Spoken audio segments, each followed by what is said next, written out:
Hi, I'm Lise Temple. Welcome to my makeshift studio in a shed, which is where I'm painting at the moment while a major house renovation is taking place in my house. At the moment I've been working on some landscapes of a local vineyard. These two here were the first two that I've made in the process. I started by travelling out to the vineyard, having a good walk around and taking a lot of photos. When I got home, I started making collages from those photos. These two paintings were the result. I tend to pick out my favourite parts from the landscape, the most interesting bits, but then I rearrange them so that it still is evocative of the place, but it's got a more dynamic design than if it was just a realist painting. So these are the first two that I made in that process.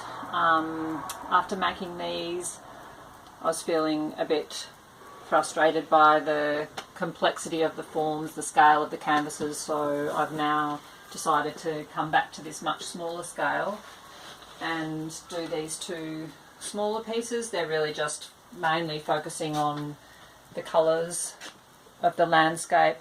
All the work that I put in the first two paintings has somehow been condensed down into these. I'm less concerned with the forms, more thinking about the colours. I guess you could say that that is the case with a lot of the paintings in the current exhibition at Purple Noon Gallery. This scale is more typical of what I've got in the show, and the paintings are in a similar style generally to this, of really just simpler forms and lots of thoughts about colour. Thank you for coming to the exhibition if that's where you are, or I hope you can make it. I'd love to see it myself. I love Clare Purse's work as well, so it should be a really nice show. And otherwise, thank you for visiting me in my shed.